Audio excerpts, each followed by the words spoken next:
Жалпы өзі қандай да бір сайтты ең бірінші адамды бір сайтқа қызықтыратын нәрсе ең бірінші дизайны. Дизайны ыңғайлы және навигация, яғни ары-бері қозғалту. Бұл адамды тек қызықтырады. Бірақ одан әрі сайтта секунд санап, минут санап, сағат санап отырғызып, компьютерден тұрғызбай байлап қоятын күш ол әрине контент, яғни мәтін, жазба, я сурет, я инфографика. Ал біздегі контент жасаудың құралы көбіне қазір өкінішке қарай копи-паст болып отыр. Яғни бір сайтта жазылған материалды қайтадан көшіріп басу. Ал негізінде қалай болу керек? Әрине ең қиыны және ең дұрыс жолы бұл өзін жазу.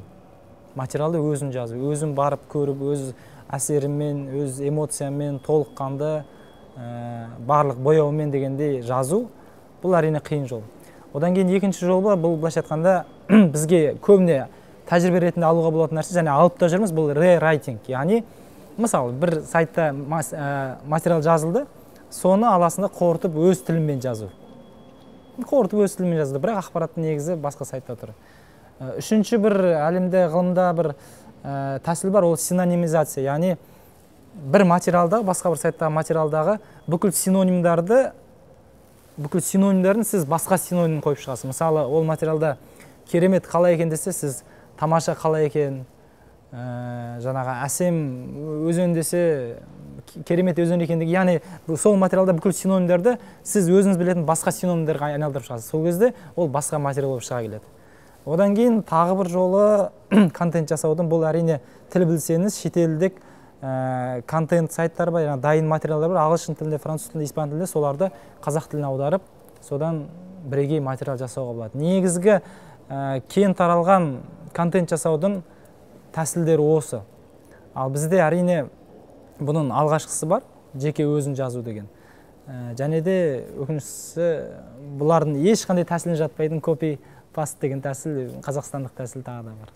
Бұл бағытта мен негізі осы мемлекет тарапынан ақша құю керек дегенге опасында қарсы болатындар бір ретім, бірақ негізі ойлап қарасақ ол онсыз мүмкін емес екен да.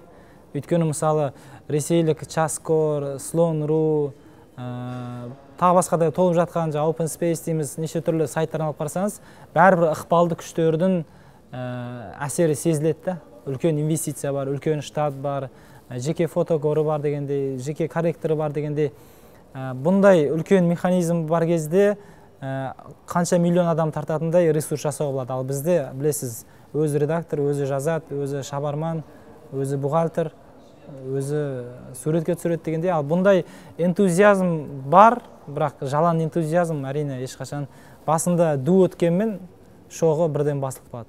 Сондықтан да бұл жерде әрине мемлекет тарапынан әлде болса салалық, мүдделік, тиімді, нақты бір есептерге, болжауларға зерттелген бір жоспарлар болса, дәл осы сайтты дамыту керек. Мына бір салалық сайтты ашпаса болмайды. Мысалы, қазақтың аңшылық өнеріне байланысты, сайткерлігіне байланысты сайтты дәл қазір ашпаса болмайды, немесе бұны 2014-ке қалдырайық деген сияқты бір керемет, орысша айтқанда тонкий, дәл нақты жоспар керек та бізге. Ал бізде ондай өкінішке қарай жоспар да, және бізде әркім мысалы өзінің білгенімен, өзінің дәл қазіргі қызығушылығына сай сайт ашып жатыр да. Біреу мысалы грек мифологиясына қызықса, оған да сайт ашып жатыр. Біреу автокөлікке қызықты, оған ашып жатыр.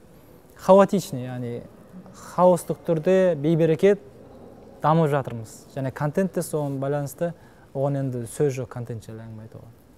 Егер сізге мысалы қазір бір газетте жазылған материалмен интернетте жазылған материалды принтерге шығарып екеуін мысалы бір адам алдына берсем, қазір Қазақстан интернетінде, Қазақстан жерінде ешкім оның айырмасын айырып бермейді. Яғни газетте шыққан материал мен интернетке арнайы жазылған материалдың арасында қазір ешқандай айырмашылық жоқ. Ал негізі ол болу керек еді.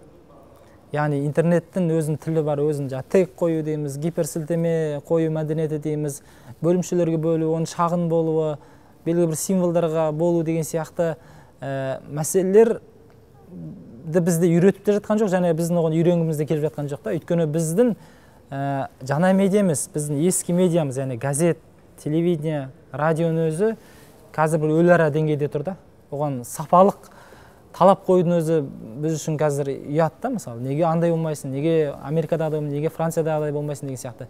Сондықтан да ескі медианың өзі бір өліара кезінде тұрған кезде жаңа медиа неге андай болмайды, неге гиперсілтеме ода көп емес, неге ерекше стильді болмайды деп айта алмаймын да, мысалы мен өзім.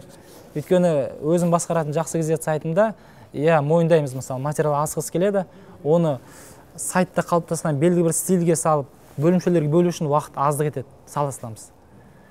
Уақыт тапшы етеді, бір сайттан алып көшіре саламыз. Тағы да уақыт тапшы етеді. Уақыт тапшы деген не сөз? Бұл жерде адам жетіспеушілігі, ақшаның жетіспеушілігі. Яғни интернеттегі материалды интернеттің стиліне келтіруге бізде мүмкіншілік жетпей жатыр. Сондықтан да бағанағы айтқан мысалым, бізде газетте шыққан материал мен интернетте шыққан материал бір. Ол тек қана құрал ғана бөлек болып тұр да. Ал негізінде шетелде жалпы теория жүзінде ол екеуі бөлек болу керек, мүлдем бөлек болу керек. Бірақ бұл жайлы әңгіме айту шын мәнінде қазір ерте бізге. Көріп отырсыз, кішкене ойланып қалдым. Негізі бұрын аузымызға ілінетін Абай газет еді. 2009 жылы Қазақ интернет жаңа белесін бастаған Абай газет.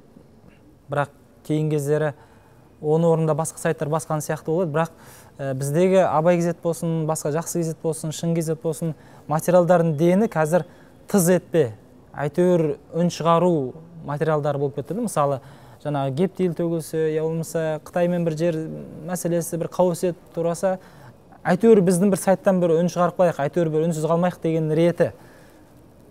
Мысалы, Көкшетауда жаңағы жалаңаштардың фестивалі болады десе, ойбай неге болғалы жатыр, ойбай үкімет қайда қарап отыр дейді де, одан әрі шамасы келмей. Бірақ үн шығардық деген ат бар.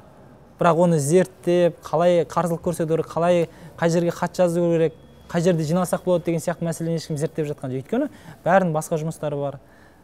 Ал Қазақ контент жұмыс істеу үшін ешкім оған арнайы ақша бермейді. Сондықтан да әйтеуір өздерінің берілген жауапкершіліктен ұялып, әйтеуір сайтым бар деген аттан ұялып, тыз етпе материалдар болып кетті. Сол Абай газеттен бастап біздің жақсы газетке деген. Жалпы Қазақ контент қазіргі сапасы сол тыз етпе бір үн шығарма материалдар. Ал салалық, сапалық материалдар айқап кезетте мүмкін көрдім, басқасын айта алмаймын. Мен өз жалпы блогосферадан кетудің себебі блогосфераға деген кішкене көңілім суыған болатын да. Өйткені WordPress-тегі баяғы 450-500 блог, ол әрқайсысы бірін-бірін қайталамайтын, жеке стильде, жеке тілде, жеке лексиконы болып, қызық қайталанбас орта болды да. Кейін WordPress бір рет жабылғаннан кейін ол орта тарап бытырап кеттік.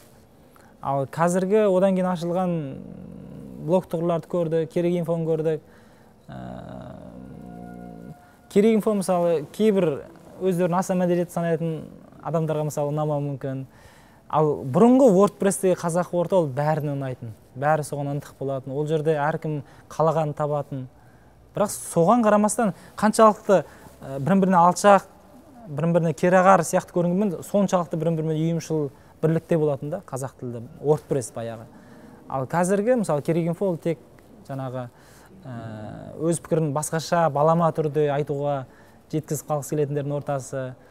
Қажыр ол көбіне студенттердің бірінші, екінші, үшінші курс студенттерінің бір бастаңғы бір беташар жазбасы, мен алғаш қиналғаныма, экзаменде 2 алғаныма деген сияқты бір естеліктеріне толып кетті. Ал нақты салиқалы орта сол WordPress-пен бірге өкінішке қарай келмеске кетті. Сондықтан қазіргі блогосферада, қазақ блогосферасында өкінішке қарай өлі ара кезеңде тұрды. Яғни не ары болады, яғни осы деңгейден төмен түсіп кетеді, не Құдай жарылқап енді асхатымыз Америкадан келіп жатыр, мүмкін соның тағы бір демеуімен жаңа сапалық белеске көтеріледі.